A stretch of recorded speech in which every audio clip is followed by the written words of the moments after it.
ঘৰত জুই লগা পৰিয়ালকেইটিলৈ আজি আমি ওলাই আহিছোঁ কিছু সা সামগ্ৰী কিনিবলৈ আৰু এই সা সামগ্ৰীখিনি কিন্তু আমাৰ নিজৰ পইচা দি নিকিনো ৰাইজে দিয়া কিছু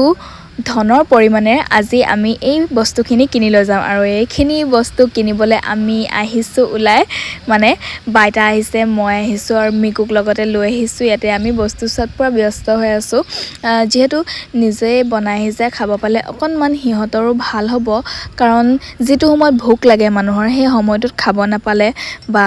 যিটো সময়ত ভোক নালাগে সেই সময়টোত যদি কোনোবা খাবলৈ দি দিয়ে তেনেকুৱাত অকণমান নিজৰো বেয়া লাগে দিয়কচোন নিজে সিহঁতে বনাই খোৱা সমান হ'ব নোৱাৰে আৰু নিজৰ ঘৰখনত বনাই খোৱা সমানটো হ'বই নোৱাৰে সেইবাবেহে আমি এইখিনি বস্তু মানে কিনিবলৈ আহিলোঁ আৰু বহুলোকে বাৰু বস্তু দিছে বহুত কিবা কিবি দিছে ৰাইজে বহুত বেছি সহায় কৰিছে যোনে আহিছে সিয়ে সহায় কৰিছে বস্তু বহানি পালৈ পইচা পাতিলৈকে বহুত বেছি সহায় কৰিছে যিমানখিনি আমি ভবা নাছিলোঁ তাতোতকৈ বহুত গুণে বেছি সহায় পাইছোঁ আজিৰ দিনতো যে মানৱতা জীয়াই আছে সেই কথাষাৰ মানে একদম প্ৰমাণ কৰি থৈ গ'ল এই দপদপকৈ জ্বলা জুইকুৰাই আৰু এইফালে আমি কিছুমানহে বস্তু লৈছোঁ কাৰণ কেলে তেওঁলোকে বহুত বেছি বস্তু পাইছেও বাৰু যিখিনি লাগতিয়াল বস্তু পাইছে আৰু যিখিনি এতিয়াও দৰকাৰ আছে তেনেকুৱা ধৰণৰ কিছুমান বস্তু আমি লৈ লৈছোঁ তেওঁলোকলৈ যিহেতু ৰাইজে দিয়া ধনেৰে কিনিছোঁ আমি সেইবাবে সেই ভিডিঅ'টো বনাই দেখুৱাই দিছোঁ কিন্তু নিজাববীয়াকৈ যিখিনি আমি দি আছোঁ তেওঁলোকক কিবা কিবি সেইটো আমি দেখুৱাও নাই আৰু নেদেখুৱাও কেতিয়াও নিজাববীয়াকৈ যদি দিয়া হ'লে এই ভিডিঅ'টো নবনালোঁ হয় কিন্তু ৰাইজৰ যিহেতু ইয়াতে ধন জড়িত হৈ আছে ৰাইজে দিয়া ধনেৰে এই বজাৰখিনি কৰা হৈছে সেইবাবে সেই ভিডিঅ'টো বনাই দিয়া হৈছে যাতে সকলোৱে গম পাওক সেই পইচাটোৰে আমি কি কৰিছোঁ বা বাইতাক দিয়া পইচাটোৰে তেওঁ কি কৰিছে সেই কথাখিনিৰ বাবেহে এইখিনি কৰা হৈছে আৰু এইখিনি যিহেতু আমি তেওঁলোকক কষ্টটো কিনো আৰু মানুহ এঘৰ যেতিয়া উদ্ধাৰ হ'ব নিজৰো কিবা এটা ভাল লাগিব নহয় জানো সেইবাবে আমি নিজৰ কষ্টটো বাদেই দিছোঁ আৰু ক'ত কিমান বজাৰ কৰিছোঁ সেয়াও মোবাইলত ৰেকৰ্ড কৰি ৰাখিছোঁ সকলোকে দেখুৱাম বুলি যেতিয়া গধূলি ৰাইজ গোট খাব ধন্যবাদ জনাইছোঁ যে আমাৰ এই যিটো বিপদ আহিছিলে আমাৰ গাঁৱলৈ এই গাঁৱলৈ অহা বিপদটো আমাৰ খুব মানে কম সময়তে যাতে আমি ইয়াৰ পৰা উদ্ধাৰ হ'ব পাৰিলোঁ আৰু এই উদ্ধাৰ হোৱাৰ প্ৰধান কাৰণটোৱে হ'ল যে আমাৰ যুৱকসকল আমাৰ ডেকা গাভৰু বোৱাৰী সকলোৱে মিলি ইয়াত মানে সহায় কৰিলে এই সহায় কৰাৰ কাৰণে আজি এই বস্তুটো ইমানখিনিতে শেষ হৈ বস্তুটো বিয়পি নপৰিলে তাৰ কাৰণে আমাৰ সকলোকে আমি ধন্যবাদ জনাইছোঁ লগতে তেওঁলোকৰ যিখিনি লোকচান হৈছে যিখিনি ক্ষতি হৈছে এই ক্ষতিখিনিৰ কাৰণে আমি সকলোৱে সমবেদনা জ্ঞাপন কৰিছোঁ যে তেখেতলোকৰ বহুতখিনি নিজৰ সাঁচতীয়া ধন নিজৰ বহুত পুৰণি স্মৃতি থাকিব পাৰে বহুতৰ সেই সকলোবিলাক তেওঁলোকৰ জ্বলি শেষ হৈ গৈছে তেওঁলোকক সেইটো ইয়াৰ দ্বাৰা মই সমবেদনা জ্ঞাপন কৰিছোঁ এতিয়া আমাৰ যিহেতু এই যিটো ঘটনা হ'ল আমাৰ মানে কৈছিলে তাৰমানে মই য'ত কাম কৰোঁ তেওঁলোকে কৈছিলে কিবা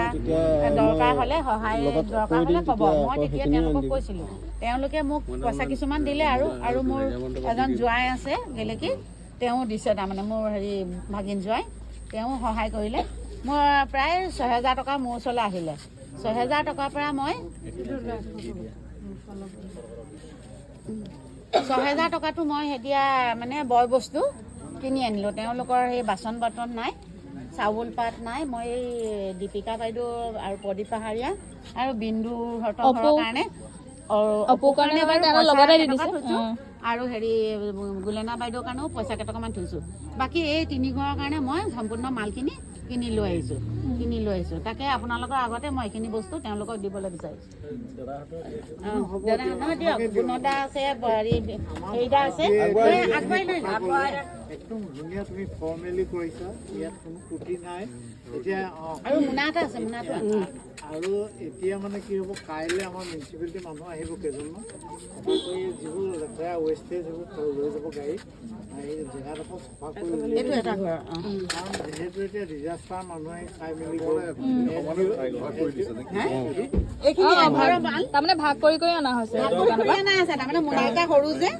সেইটো কাৰণে আৰু হেৰি মোৰ স্কেনাৰ খুজি মানে তাৰমানে 2400 টকা উঠিছিলে এই সৰু ল'ৰাহঁতৰ ঘৰত এই ল'ৰা এটা আৰু ছোৱালী এজনী আছিলে সিহঁতক 500 টকা দুটাকে অকলে দিছে আৰু বাকী কেইটকা মানে সকলোকে ভগাই দিব কৈছে সেইকেইটকা মই সময়ত ক'বা তেতিয়া মই দি দিম 500 টকাটো আমাৰ প্ৰদীপদাৰ হাতত দি দিলে হ'ল অঁ প্ৰদীপদাৰ যিহেতু তেওঁ গাৰ্জেন হিচাপে অঁ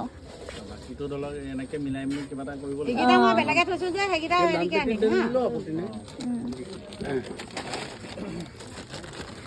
বনাই মেলি খাবলৈ সেইখিনি এনেকৈ সেইকেইটা তাত এইখিনিতে আৰু এটা কথা কওঁ যিহেতু ঘটনাৰ 2 নম্বৰ দিনাখনৰ পৰা আৰু এঘৰ মানুহক ধন্যবাদ জনাব লাগিব আমাৰ ৰত্না পাহাৰীয়া তেওঁলোকে এই মানুহৰ ঘৰত থাকিবলৈ ঠাই দিছে আৰু খোৱা বোৱাৰ কাৰণে ময়ো মানে পৰামৰ্শ দিছোঁ তেওঁলোকক যাতে এইকেইদিন মানে হেৰি কৰে তেওঁলোকে মোৰ কথাটো ৰাখিলে তেওঁলোকক মানে অশেষ ধন্যবাদ জনাইছোঁ যে তেওঁলোকে থাকিবলৈও দিছে আৰু বনাই সিজাই আজিলৈকে খুৱাই আছে তেওঁলোকে এইটো দাদা আহক আহক আহক আহক বডিপা চাউলৰ বস্তা এটা খাই ল'ম এইটো এটা দিলেও হ'ব বাকীখিনি সিহঁতি নিজে লৈ ল'ব কোনে দিছে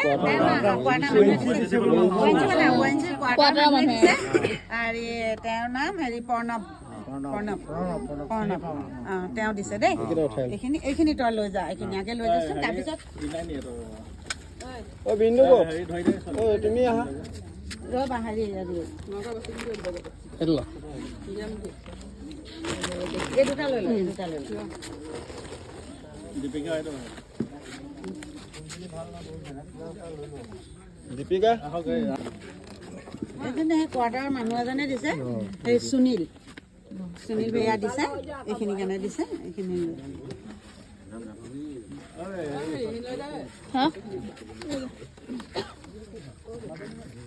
এই বিষ্ণু ভেয়াই দিছে ONGC কোৱাৰ্টাৰৰ হয় খালি দেই তেওঁ দিছে এইখিনি আৰু এই নাই মুখখন দেখুৱাটো ভাল বস্তুখন দেখাই দিছোঁ বাইদা মুখখন দেখুৱাইছোন দিছোঁ আৰু হেৰি অপু ক'লে গ'ল এইটো অপু এইটো তোমালৈ দিছোঁ দেই বেয়া চেয়া নাপাবা বেয়া চেয়া নাপাবি দেই যিটো দিছে সেইটো মই চবৰ আগত আৰু খোৱা বস্তুখিনি তই গম পালি হেৰি দীপিকা বৰাৰ লগতে দি দিছে বুলি দেই গতিকে যোনে যি দিছে মই আনি সম্পূৰ্ণভাৱে দি দিছোঁ আৰু যদি তাতে যদি কোনোবা প্ৰমাণ বিচাৰে এইখন দোকান আৰু এয়া মোৰ প্ৰমাণ দেই হ'ব নালাগে এতিয়া ডেকা ল'ৰাখিনিয়ে কি কয় কওক কাইলৈ ব্যৱস্থাটো কি কৰা